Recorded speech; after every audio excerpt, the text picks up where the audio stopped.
Well, farming is a huge part of the past and present, and so many of those farms have been in families for generations. Yeah, and as many farmers get older, the younger generations are stepping up to take over, including many women. And we'd like you to meet one woman who had some doubt about farming, at least until her first harvest.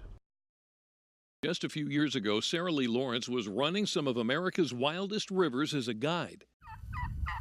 But today, the 33-year-old is running a 200-acre farm in Central Oregon, a job this farmer's daughter wasn't sure she wanted to assume from her dad. The question came to me whether or not I wanted to farm, and it was an interesting question. It was like, I don't know. It's a hard life, one young people haven't been racing to embrace. There are still more American farmers older than 75 than there are young farmers at 25. But Sarah Lee knew it was her life's work after that first harvest. It's touching something magical. It's being a part of something that is almost unbelievable, and that you can steward something so precious and make it grow.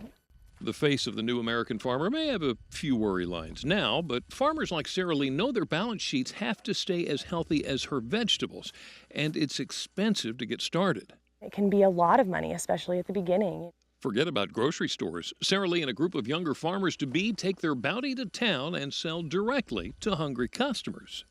I see them every single week. I know their kids. I know their husband or their wife. I know how they're doing. It's like you see that bumper sticker, "Know Your Farmer." It's like, this farmer really knows you.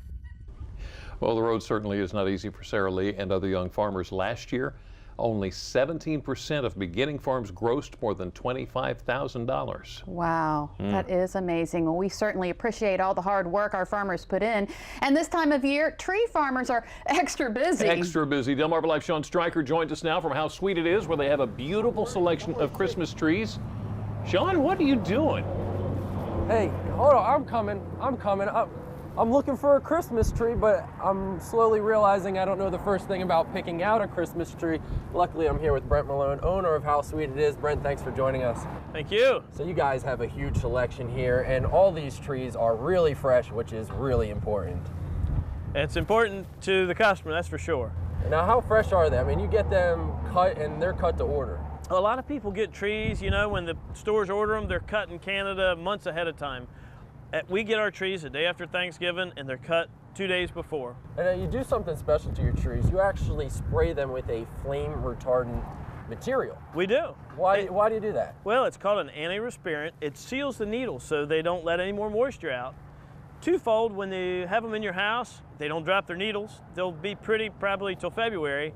And they're also flame retardant, which used to be a hold back from buying a real tree. Yeah, all right, so let's move over to this tree. This tree is absolutely beautiful. What's the first thing you want to look for when trying to pick out a tree for your house? Well, I think everybody looks for symmetry. Even though you're probably only going to see 3 sides, you want it to be even. Some people want a real wide tree, take a big space. Nowadays, a lot of people want the thinner trees. This tree's huge. It's like 10 feet. Maybe. Sure. Maybe not. You're making me look good. All right, so something else you have here is you have wreaths, fresh wreaths, and fake ones. Right. Tell me about those. Well, we have a lot of fresh-made Fraser wreaths, which is a dying art. We make them decorated all different ways, and we also have custom. We've got a florist on staff that does custom wreaths any kind of way, cemetery pieces, all that kind of stuff. Anything kind of inherent to Christmas. Also, the poinsettias, which is huge this time of year. You Sure. got a lot coming in. Right, and it used to be just a traditional red poinsettia, and now there's lots of different colors, even of those. Okay, so a holiday time, lots of good meals, but you know, to take that meal to the next level, if you add fresh produce, and what's in this time of year? What's in season now?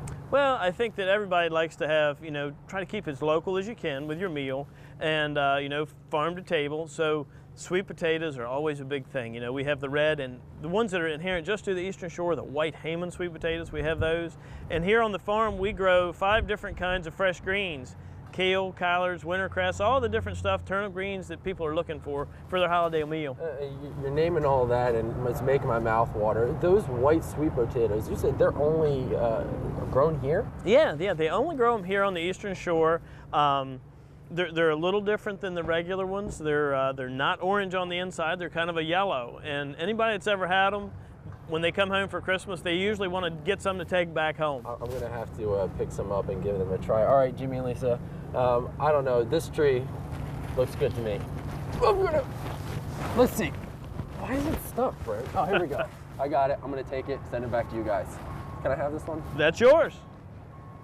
Excellent choice, Sean. That was a good looking tree right there. We got our tree from there. Did you really? I love it. Well, now that we have a source for our vegetables, how about taking some of those delicious vegetables and making yourself a nutritious salad? But does it really have all the nutrients that you think? You may be surprised. Salad lovers beware, not all of them are created equal, and a new survey says some lettuce lingo may have gotten lost along the way. First question, what type of lettuce has the most nutrition? Boston lettuce would be my favorite. Wrong. Red leaf. What's the best dressing to drizzle on your salad? Oil and vinegar. Regular. Good answers. Dietitians say dressings need lemon or vinegar to cut down on bacteria, and fat is needed to absorb the vegetable's vitamins. Next up, what's better for you, steamed or raw vegetables like broccoli? Raw. Wrong. Steam those vegetables. What's one of the main causes of foodborne illnesses? Eggs. Probably meat. A CDC study found lettuce and leafy greens account for 9.6 million contaminated food cases each year. Dietitian Betty Wedman, St. Louis, says one of the culprits is cross-country shipments. Not always are those trucks clean. Wedman St. Louis warns us to keep a close eye on produce, especially if it's not locally grown.